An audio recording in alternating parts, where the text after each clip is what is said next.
Hello, welcome to Phantom Homicide, the West Memphis 3. Welcome everyone to our deep dive today. We're tackling a case based on listener source material that, honestly, it's one of the most painful, deeply documented, and just incredibly contested stories of alleged wrongful conviction in recent U.S. history. We're going back to May 1993, West Memphis, Arkansas, a town that seemed, quiet, conservative, part of the Bible Belt, suddenly just ripped apart by truly unthinkable violence. It really was. And the sources our listener sent over on the West Memphis 3, well, they're extensive. It's a staggering, really agonizing record of how multiple failures just crash together. So our mission today is to unpack this, right, layer by layer. We need to explore exactly how this cultural panic, the shadow of the early 90s satanic panic, how that combined with this systemic failures in the investigation, flawed techniques. Yeah, fundamentally flawed. Exactly. And how all that ended up putting three teenagers, kids really, on death row and in prison. They spent 18 years locked up, while it seems very likely the real killer just walked free. And this story, it's just defined by tragedy piled on tragedy. We're talking about Damien Echols, Jesse Misskelley Jr., and Charles Jason Baldwin. Teenagers, when they were convicted for these horrific murders of three little 8-year-old boys, Cub Scouts, Steve Branch, Michael Moore, and Christopher Byers. The controversy exploded right from the start. Accusations of a satanic ritual. With almost nothing to back it up initially. Right. Dubious evidence, maybe questionable, is putting it mildly. And then ultimately this really unsatisfying legal end in 2011, that Alford plea. They got their freedom, sort of, but they had to legally agree. The state technically had enough evidence, on paper anyway, to convict them. And that right there, that's the core failure we really need to get into for you. You have three innocent children who met a truly gruesome, violent end. Then you have three other young lives essentially destroyed by convictions for that crime.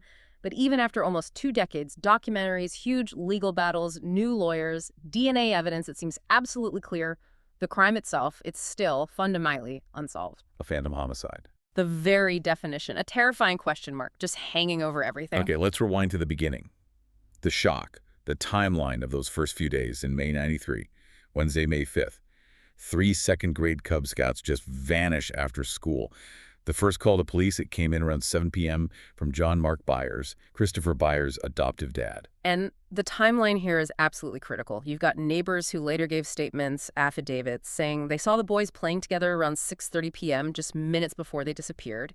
And crucially, they specifically mentioned seeing Terry Hobbs, who was Stevie Branch's stepfather, calling for the boys to come home. That initial police response, though, that night, by all accounts, it was just disastrously slow. Catastrophically inadequate is probably the right term. The search was really limited. It was mostly worried friends, neighbors out looking. Some even said later they walked near the spot where the bodies were eventually found. Yeah, this initial, sloppiness, this failure to get a fast, coordinated search going, that's really the first big failure in this whole investigation. The proper police search didn't even kick off until the next morning, May 6th, focusing on that wooded area, Robin Hood Hills. But even then, the next morning, it sounds like the search wasn't exactly efficient. Officers, shoulder to shoulder, finding nothing for hours. Until what, around 1:45 p.m.? That's right. That's when juvenile parole officer Steve Jones, he spotted something. A boy's black shoe, just floating in this muddy creek in Robin Hood Hills. And obviously that signaled the horror. And the scene itself, ghastly, doesn't even begin to cover it. No. The boys' bodies, they'd been stripped naked. They were found hogtied. And this is a really specific, brutal kind of restraint we're talking about. Right ankle tied to the right wrist, behind the back, same thing on the left side, all done with their own shoelaces. Just off. And their clothes, mostly turned inside out, were found nearby, twisted around these sticks that had been jammed into the muddy bank of the ditch. And here's a key detail. 2 pairs of the boys' underwear were just gone. Never recovered. Which immediately makes you think. Exactly. It immediately suggested a sexual motive to investigators, regardless of what, later forensic analysis actually showed or didn't show about assault. So let's move to the medical side, the injuries. The autopsies showed Michael Moore and Steve Branch died from multiple injuries with drowning. But Christopher Byers, his cause of death was listed as multiple injuries alone. Right, suggesting he might have died before ending up in the water.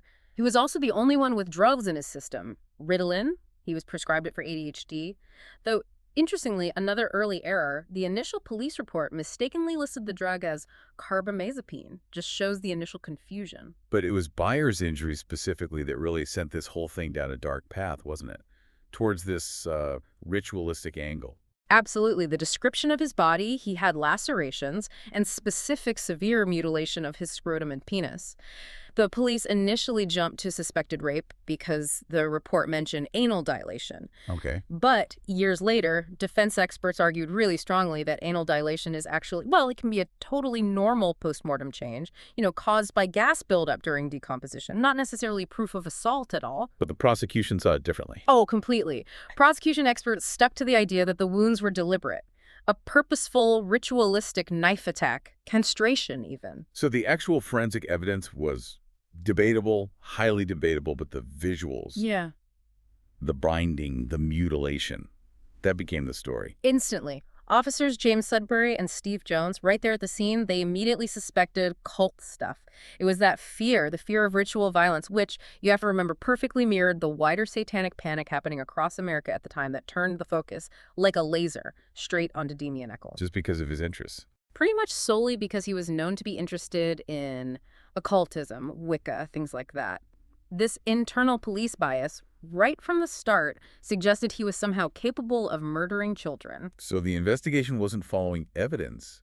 It was following fear, a pre-written script. That's the crucial thing for you to understand here. The West Memphis investigation didn't let the evidence lead.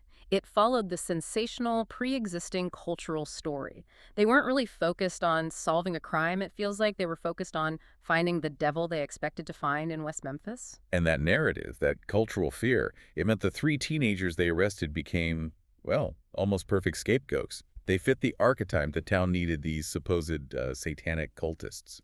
Exactly. No physical evidence required, just suspicion and appearance. Let's start with Damian Eccles. He really became the lightning rod, didn't he? The absolute focus of the investigation. He embodied everything that conservative towns seemed to fear. He was 18, poor, got frequent visits from social workers, wasn't really in school much. And his look. Yeah, his whole presentation was deliberately kind of oppositional to the Bible Belt culture there. Gothic clothes, loved heavy metal like Metallica, read fiction about the occult, horror, vampires. He was basically judged guilty by appearance before anything else happened. But it wasn't just his appearance or taste in music. We absolutely have to talk about his mental health history, which you'd think would make him seem vulnerable, maybe less capable. But somehow it seemed to make him more believable as this monster figure to the prosecution. It's quite shocking, really. He'd spent months in a mental institution. He was actually receiving full disability payments from Social Security because his psychological condition was considered so severe, so incapacitating. And what came out in court about that? Well, during his trial, his own defense psychiatrist, Dr. Woods, testified Eccles had a serious mental illness, characterized by grandiose and persecutory delusions, auditory and visual hallucinations, disordered thought processes, substantial lack of insight, and chronic, incapacitating mood swings. That sounds incredibly serious. It is.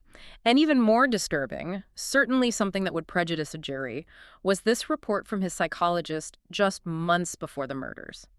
Eccles had apparently claimed he got superpowers by drinking human blood. Wow, okay, that's a detail that's hard to ignore, especially in that climate. Absolutely. And his lawyers later argued that during the trial itself, he was so overwhelmed he actually developed this kind of psychotic euphoria. He started believing he was evolving into some superior being because of all the attention. You combine documented, severe mental illness with this intense cultural persecution.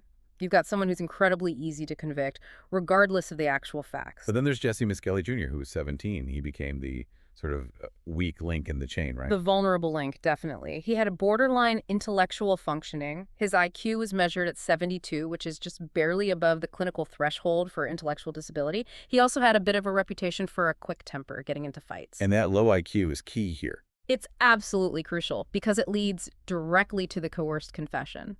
That confession became the bedrock, the shaky foundation, for the prosecution's entire case against all 3 boys. He simply wasn't equipped, intellectually or emotionally, to withstand the pressure cooker of that police interrogation. And the third defendant, Charles Jason Baldwin, 16. Jason Baldwin, he was Eccles' close friend. Different profile, though. Known for getting good grades, talented at drawing, sketching, didn't really have much of a criminal history, maybe some minor vandalism, shoplifting. So how do they connect him? The prosecution basically just relied on the friendship. The narrative was simple. Eccles was the evil ringleader.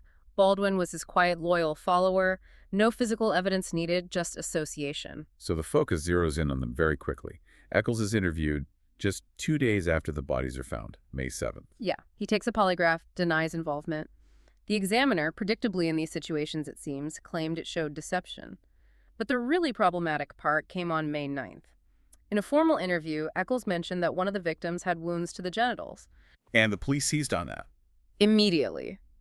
They saw it as definitive proof of guilt. Their thinking was, only the killer could know this specific detail. Okay, but hang on. How secure was that detail? How could he have known?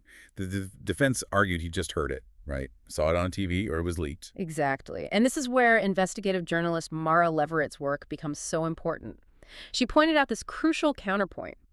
Detective Gitchell had apparently made comments about the crime scene details to John Mark Byers, one of the victim's fathers, early on. And in a small town like West Memphis, that kind of information would have spread like wildfire. So the police themselves might have compromised the secrecy of that detail. It's highly likely. The initial investigation was so chaotic, so overwhelmed, they completely failed to control the flow of sensitive information. This led to rampant speculation. Anyone in town, especially someone like Eccles, who was already under suspicion and probably paying close attention, could easily have picked up on those rumors. So mentioning that detail back to the police isn't necessarily proof he was there. Not at all. It could just be proof of a horribly leaky and incompetent investigation, which unfortunately leads us right into looking at the other potential leads, the alternative suspects that were just sort of pushed aside. Yeah, it's chilling how quickly the blinders went on. Once they decided it was a WM3, it seems like other possibilities, even ones that look pretty suspicious, were just dropped. Yeah. Real tunnel vision. Textbook tunnel vision. Take Chris Morgan and Brian Holland. These were two local teenagers, known drug users. They suddenly packed up and left West Memphis for California just 4 days after the bodies were discovered. That looks suspicious on its own. Extremely. They were eventually picked up in California. Both took polygraph tests, and the examiners reported deception when they denied being involved in the murders. Morgan, apparently under pressure, even briefly said he might have killed the boys during a drug blackout. He said he might have done it. Yeah, though he quickly took it back, saying he had a history of blackouts from substance abuse, couldn't really trust his memory. But here's the kicker. The West Memphis PD got samples from them for analysis, but then they just didn't really follow up. They dropped it and went right back to focusing on Eccles and the others. Just dropped it. Wow. Okay, and then there was the Mr. Bojangles lead, right? This mysterious figure. Yeah, another shadow in the background that raises huge questions about the initial timeline and who might have been near the scene. On the night the boys disappeared, May 5th, around 8:42 p.m., there was a report of a black male acting strangely mentally disoriented and bleeding in the restroom of the Bojangles restaurant, which was only about a mile from the crime scene. Bleeding. Okay. A witness also mentioned the man might have been wearing some kind of brace. Police later sort of used that detail, the brace, as a reason to dismiss him. They argued someone with a brace couldn't have tied those complex knots used on the boys. Maybe, maybe not. But what happened with the blood? Well, here's where it gets really bad. The officer who initially responded to the call didn't even go into the restroom that night. The next day, the restaurant manager reported the blood. Detectives came, took scrapings from the walls, but then Detective Bryn Ridge later testified that he lost those blood scrapings. Lost them. Blood evidence from a potential suspect near a triple homicide scene. Gone. Just vanished. Monumental negligence doesn't even cover it. And to make it even more suspicious, later on, a hair identified as belonging to a black male was found on a sheet that was wrapped around one of the victims. So you have a potential suspect matching that description, bleeding near the scene, trace evidence collected then lost, and a hair found on a victim. And it all just went nowhere because they were focused elsewhere. Precisely. These ignored leads, this lost evidence, it makes the police's absolute reliance on Jesse Miskelly's confession seem even more suspect, even more dangerous. That confession became the fragile linchpin holding the whole case together, despite being flawed from the absolute start. Let's break down that confession. He was interrogated for about 12 hours. Roughly 12 hours. And remember, he's a minor, 17, with a very low IQ. He was questioned alone, no parents present, no lawyer initially. And the police only recorded about 46 minutes of that entire time. Only 46 minutes recorded out of 12 hours? That screams coercion. It's a classic sign. The vast majority of the interrogation, the pressure, the leading questions, the potential intimidation or threats, it all happened off tape, unrecorded, undocumented. And he recanted pretty quickly, didn't he? Almost immediately. He said he confessed because of intimidation, coercion, fatigue, and veiled threats. He specifically told his lawyers he was scared of the police. But the damage was already done. And crucially, the statements he did make, even in that short recorded segment, they contained major inconsistencies. They contradicted known facts from the crime scene.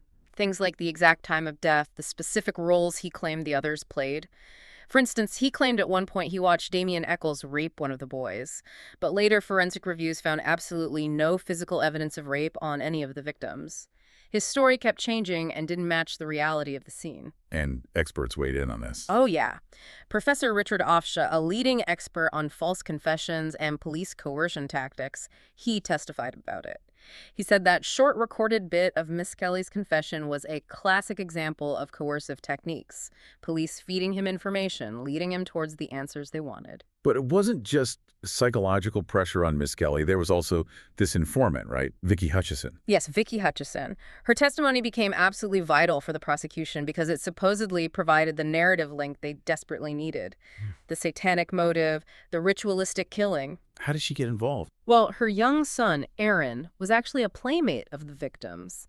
Initially, Aaron gave police these really wild, inconsistent stories, claimed the boys were killed in some playhouse that didn't even exist by Satanists who were speaking Spanish, just bizarre stuff. And the police used that. They leaked parts of Aaron's unreliable statements to the press, which immediately fueled the public hysteria about a satanic cult being involved. So Vicky Hutchison comes in as the adult witness they need? Exactly. She was supposed to connect Echols directly to the crime outside of the messy crime scene evidence.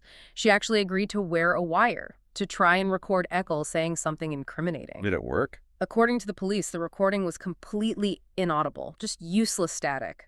Hutchison herself later claimed the recording was perfectly clear and contained absolutely nothing incriminating.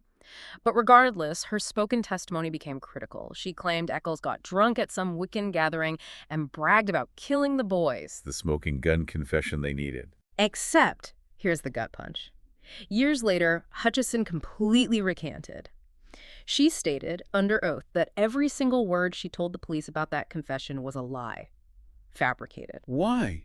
Why would she do that? Fear and greed, basically. She admitted it.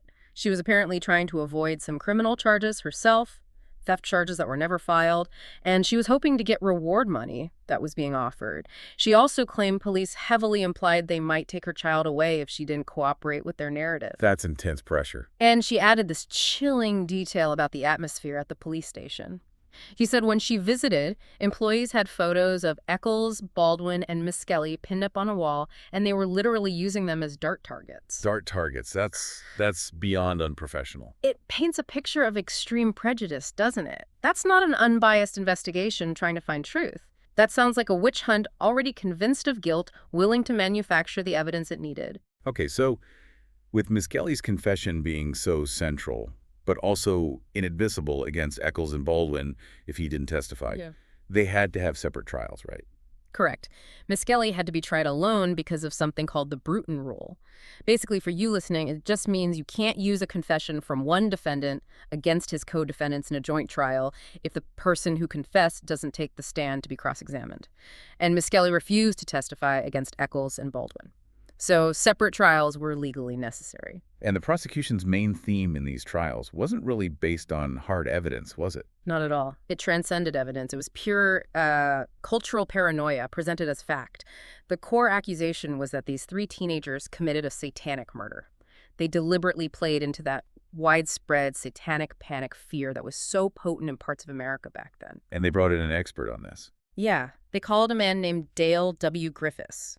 He was presented as an expert in the occult. Problem was, his credentials came from an unaccredited university. He had basically no real academic or scientific standing in any recognized field.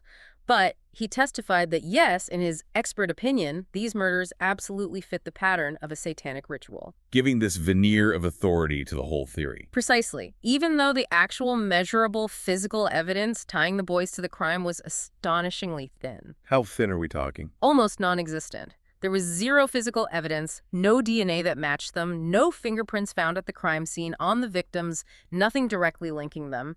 The defense lawyers were essentially fighting mass hysteria with, well, an absence of evidence, which is incredibly hard to do. Did the prosecution try to use any forensic evidence at all? They tried. They focused on some fiber evidence. There were 2 green threads found at the scene that were described as microscopically similar to a kid's T-shirt found in Damien Eccles' sister's closet. And there was 1 red rayon fiber, again, microscopically similar, to a robe found in Jason Baldwin's home. Microscopically similar. That doesn't sound very definitive. It's not at all. And here's the crucial part.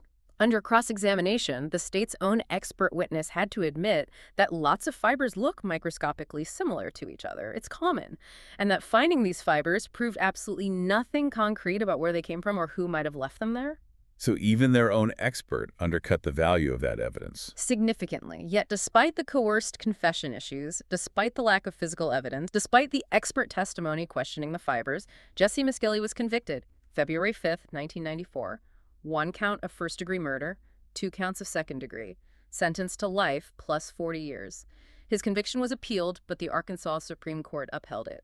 Done deal. And just a few weeks later, Eccles and Baldwin went on trial together. Yeah, March 1994.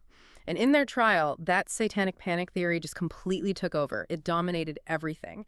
They were found guilty on all 3 counts of murder. Eccles, despite his known, documented severe mental health problems, was sentenced to death. The death penalty. Yep. The jury just ignored his mental state. The defense objected strongly when the prosecution questioned Eccles about past violent behaviors or fantasies, but the judge overruled them. Jason Baldwin received life in prison. The state got its convictions, built almost entirely on fear, a coerced confession, and this flimsy satanic narrative.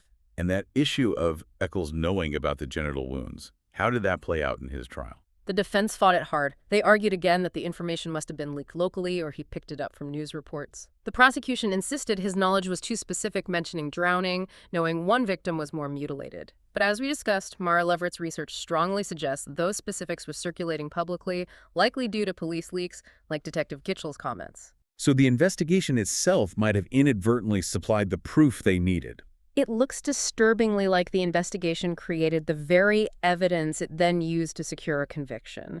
It's a circular, self-fulfilling prophecy of injustice. Looking back, the criticism of the investigation, especially the crime scene handling, it's just brutal. Absolutely devastating. Dan Stidham, who represented Misskelley later, he described the crime scene as being literally trampled, especially the creek bed. Critical evidence was likely just ground into the mud before anyone even realized what they were looking for. It sounds like a cascade of errors right from the start. It really was. Systemic failures piled on top of each other, like we mentioned, removing the bodies from the water before the coroner got there. That's basic procedure gone wrong. It made it impossible to accurately assess rigor mortis or decomposition stage, which are vital for figuring out the time of death. And they didn't even call the coroner right away. Nope. Almost 2 hours passed between finding the shoe and even phoning the coroner. Plus, they didn't drain the creek quickly enough. Who knows what evidence might have been preserved deeper in the mud if they'd acted faster. And the way they handled the evidence they did collect. Yeah, that's almost unbelievable. Storing potential trace evidence, clothing fibers, things like that, in supermarket paper sacks, not proper sealed forensic evidence bags. It's basic contamination control 101, just ignored. And they refused help from the state police. That seems odd for such a major crime. Highly unusual, especially for a small-town department facing a triple-child homicide. The speculation, and it's strong speculation, was that the WMPD might have deliberately refused help because they themselves were reportedly under investigation by the state police at the time. For what? Suspected theft from a county drug task force. If that's true, it suggests they were more worried about covering their own potential problems and avoiding scrutiny than they were about bringing in all available resources to solve the murders of 3 children. Institutional self-preservation over justice. Which points back to this idea of bias infecting everything from the get-go. Exactly. Remember that juvenile probation officer at the scene? His immediate comment wasn't, "What happened here?" It was, "It looks like Damien Eccles finally killed someone." That's not investigation. That's instant condemnation based on prejudice against a kid who dressed differently. And later forensic analysis, years down the line, just kept punching holes in the original case, right? Yeah. Like the Bite marks? Yeah, the bite mark controversy. Forensic scientist Brent Turvey, looking at crime scene photos much later, noticed marks on Stevie Branch's body that looked like possible human bite marks. They weren't mentioned at all in the original autopsy. Were they definitely human bites? That became a debate. Some experts thought maybe animal predation, others thought human. But the crucial thing was, if they were human bite marks, dental comparisons show they absolutely did not match Eccles, Baldwin, or Miskelly. Which points the finger elsewhere. Maybe towards Yeah. landmark Byers. Christopher's adoptive father. Well, the timing of Byers having all his teeth removed in 1997 certainly raised eyebrows. It was after the first trial, but before anyone could get a proper mold of his teeth to compare against those potential bite marks. His reasons kept shifting, blaming medication side effects, then saying it was planned dental work. It just looked very suspicious. And there was something else with Byers too, right? A potential imprint. Yeah, another expert looked at autopsy photos later and thought they saw something that might be an imprint from a belt buckle on Christopher Byers' body. When this was brought up, John Mark Byers himself told police that, yes, he had spanked his stepson shortly before the boy disappeared that day. Okay, so you have potential bite marks not matching the convicted, a key figure removing his teeth, admitting to physical discipline shortly before the disappearance. These are huge red flags that complicate the neat satanic teen story they sold at trial. Vastly complicated. The list of potential suspects people dismissed early on or never seriously considered, it just kept growing as more information came out over the years. And the game changer, the thing that finally forced the system to confront its mistakes, was DNA, wasn't it? Absolutely. If this case teaches us anything about modern justice, it's the power of DNA. That technology just wasn't sophisticated enough or widely used in 93, 94. But by 2007, when new forensic testing was finally allowed on the evidence, bang, it confirmed no DNA matching Eckel, Baldwin, or Miskelly was found anywhere at the crime scene. That must have been a seismic moment. It was the crack in the dam. Because suddenly, the lack of evidence against them became hard, scientific proof pointing towards their innocence. And it didn't just exonerate them, did it?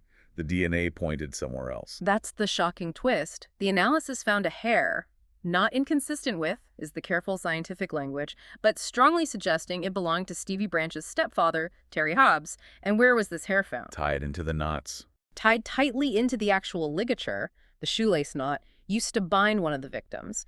That single piece of physical evidence right at the point of maximum violence, it just irrevocably shifted the spotlight away from the teenagers and onto this adult figure who had barely been looked at. And other things started to surface about Hobbs then, too. Yes. A lot of circumstantial pieces started falling into place, things that seemed odd at the time but were ignored. Like Pamela Hobbs, Stevie's mom, finding Stevie's missing pocket knife, a special gift from her dad, tucked away in Terry Hobbs's nightstand months later. He'd never mentioned finding it. She just assumed it was lost or taken by the killer. Finding it in his nightstand. Okay. And her sister also remembered seeing Terry washing a load of laundry clothes, bedding, even curtains from Stevie's room at a really strange, odd time, right around the time of the murders. Cleaning up. That's certainly the implication. Plus, years later, two other men came forward, Billy Wayne Stewart and Benny Guy, claiming they had information linking Hobbs to the killings, but said the police just weren't interested when they initially tried to share it. Again, reinforcing that idea, the case was closed once the WM3 were convicted. Hobbs pushed back against this suspicion, though. He did. He actually sued Natalie Maines, the lead singer of the Chicks, for defamation after she publicly supported the WM3 and implied his guilt. But he lost that lawsuit. The judge ruled Hobbs had basically made himself a public figure by engaging in the public debate about the case, so people were allowed to discuss him as a potential suspect, a huge blow to his attempt to silence critics. And what about John Mark Byers? Did the focus shift back to him at all with the new DNA push? Well, the DNA didn't point to Byers, but the earlier suspicions about him certainly remain part of the larger picture of alternative suspects. Remember that knife he gave the documentary filmmakers during Paradise Lost? The one with blood on it. Yeah. Testing was inconclusive because the sample was small, but it showed the blood type matched both him and his stepson Chris because they happened to share a genetic marker. He claimed he only used it for cutting deer meat once, which seemed odd. And he passed a polygraph later. He did pass one during the filming of the second documentary, Paradise Lost 2. However, the sources we looked at really questioned the validity of that test. Apparently, he was taking several psychoactive prescription medications at the time, which could easily have skewed the results, making the past pretty unreliable. So by 2010, the state's case against the WM3 was just crumbling. No DNA linking them, DNA pointing potentially at Hobbs, lingering questions about buyers, evidence of coercion, crime scene screw-ups. The whole thing was about to implode. The state was facing the very real possibility of not just acquittal, but massive public embarrassment and potentially huge lawsuits over the wrongful convictions. Which leads us to the next critical turning point, the Arkansas Supreme Court stepping in. Exactly. In 2010, the state's highest court ordered a new evidentiary hearing. This wasn't just about the new DNA evidence, although that was huge. The court also ordered the hearing to look into really serious claims of misconduct during the original trial itself. Misconduct by whom? The jury and potentially the judge. There were strong allegations that the jury foreman, a guy named Kent Arnold, had been discussing the case, including inadmissible evidence like Miss Skelly's confession with other jurors before they even started deliberating. That shows clear bias. Wow. Tampering with the jury process. Potentially. And even worse, there was testimony suggesting the trial judge, Judge Burnett, might have made an improper comment during deliberations. He supposedly told the foreman something like, "You'll need food for when you come back for sentencing," implying he already knew they were going to convict before they'd formally decided. That's unbelievable. Predetermining the outcome. If true, it's a massive violation of judicial impartiality. So the state is facing this hearing, likely leading to a new trial where they know they'll probably lose, spectacularly. They've got powerful new lawyers representing the WM3, irrefutable DNA, lost evidence, witnesses recanting. So they offered a deal. They negotiated the deal. The Alford plea, finalized in August 2011. Can you explain the Alford plea again? It sounds complicated and kind of unsatisfying. It is deeply unsatisfying and legally very strange. An Alford plea lets a defendant maintain their innocence. They can stand there and say, "I did not do this." But they simultaneously have to agree legally that the prosecution has enough evidence on paper that could likely lead to a conviction if it went to trial again. So it's a compromise. It's the ultimate legal compromise. It lets the state avoid the embarrassment and cost of a full exoneration and potential lawsuits. And it lets the defendant walk free, but without truly clearing their name in the eyes of the law. But what were the specific terms for Eccles, Baldwin, and Miss Skelly? They had to plead guilty to lesser charges, first and second-degree murder. They were then sentenced to time served, which was that shocking 18 years and 78 days they'd already spent locked up. They were released immediately, but with 10-year suspended sentences hanging over them. And the catch? The biggest catch. By taking the plea, they gave up their right to sue the state of Arkansas for wrongful imprisonment. They essentially traded the possibility of full justice and compensation for immediate freedom. That must have been an agonizing choice, especially for Jason Baldwin. It was incredibly difficult, particularly for Baldwin. He initially refused the deal outright. As a matter of principle, he would not plead guilty, even via Alford, to crimes he absolutely insisted he didn't commit. So what changed his mind? Damian Eccles. Baldwin realized that if he held out, if he refused the deal, Eccles would remain on death row, and the state would likely proceed with his execution. Baldwin's famous quote about it just captures the heartbreak. "This was not justice. However, they're trying to kill Damian." He sacrificed his own moral stance, his own desire for complete vindication, to save his friend's life. Just devastating. And the prosecutor? Did he admit they were innocent? Oh, no. Scott Ellington, the prosecutor at the time, he so publicly maintained that he believed they were guilty. He had to preserve the state's position. But crucially, he did admit that the chances of actually winning a conviction in a new trial were slim to none. Why? What reasons did he give? He pointed to the WM3's high-powered new legal team, the fact that key evidence had been lost or degraded over 18 years, and that important witnesses had either died or changed their stories. For example, the mother of one young witness now questioned if her daughter had even told the truth back then. The original flimsy case just couldn't hold up anymore. So they walk free, but under this cloud. What happened next? How do you rebuild a life after 18 years stolen? It's an immense challenge, obviously. They've all tried in different ways. Damian Eccles married Lori Davis, the landscape architect he met through letters while on death row. They moved away, first NYC, now Salem, Massachusetts, fittingly perhaps. He's become an author. His book Life After Death is well known, and an artist using his work to process the trauma, even comparing his persecution to the Salem witch trials. And Jason Baldwin? Baldwin moved out to Seattle, started working in construction. But he stated his real goal is to go back to school, eventually become a lawyer, specifically to help other people who've been wrongfully convicted.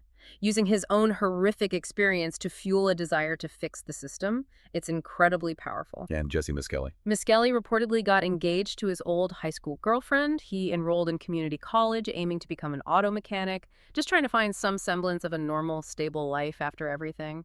But the case itself, the question of guilt or innocence, it still divides people, doesn't it? Even the victims' families. Deeply. It's still a raw wound in West Memphis and beyond. You have Rick Murray and Pamela Hobbs, the biological parents of Michael Moore and Stevie Branch.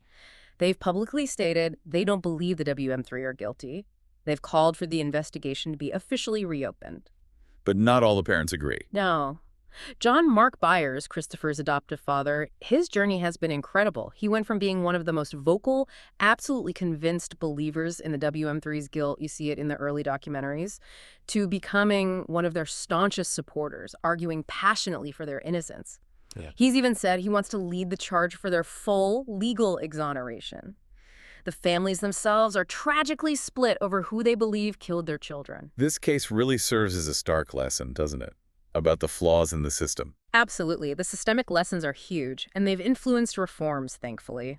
It's a textbook example of the danger of false confessions, especially when interrogating suspects with intellectual disabilities like Miskelly. It shows the terrifying power of cultural panic, how something like the satanic panic, basically pseudoscience and fear, can just steamroll actual evidence. And the importance of DNA. Critically important. It underscores the absolute necessity of having robust mechanisms for post-conviction DNA testing. That technology, years later, was the key that unlocked their prison doors, even if it didn't fully clear their names legally. But the fight isn't truly over, is it? Especially for Eccles. He's still pushing for full exoneration. He is, relentlessly, but it's been an uphill battle. His legal team discovered that more crucial evidence, stuff that could potentially be tested with newer, more sensitive DNA tech, was apparently lost or destroyed, supposedly in an unrecorded fire years ago. Conveniently lost. It certainly looks suspicious. When they tried to get new, advanced DNA testing done back in 2021, they just hit legal and bureaucratic brick walls. It felt like resistance to finding out the full truth. But there's been some progress recently in the courts. Yes, significant victories just in the last couple of years, 2023 and 2024. The Arkansas Supreme Court has repeatedly ruled in favor of Eccles' appeals. They've ordered lower courts to allow new DNA testing using cutting-edge methods, even when the state tried to dismiss his petitions on procedural technicalities. So the highest court keeps saying, yes, test the evidence. Exactly. The fact that the state Supreme Court has had to intervene multiple times shows that the legal fight to definitively solve this phantom homicide and perhaps officially acknowledge the state's failure is very much alive. And the system is still, it seems, resisting that final step towards full transparency. It's just staggering to think about the sheer number of things that had to go wrong. Wow. The bad investigation, the cultural hysteria, the coerced confession, the questionable trial conduct, all converging to steal 18 years of these men's lives. And ultimately, 3 lives were stolen no matter how you look at it. The 3 little boys in the woods and the 3 teenagers wrongly convicted. The system failed everyone involved, catastrophically. That Alford plea, it feels like such a compromise. Freedom, yes, but at what cost? Precisely. The Alford plea got Eccles, Baldwin, and Miskelly out of prison. But it also served another purpose, didn't it? It legally shielded the state. It codified this compromise that prevents Arkansas from ever having to fully admit its complete failure of justice in this case. Meaning the real killer. Meaning the identity of the person or people who actually committed those brutal murders. The central figure in this phantom homicide remains officially unknown, maybe permanently buried under the legal wreckage and procedural compromises of the West Memphis justice system. Okay, so we hope you liked our today's discussion. For more such discussions, subscribe to our channel, Phantom Homicide.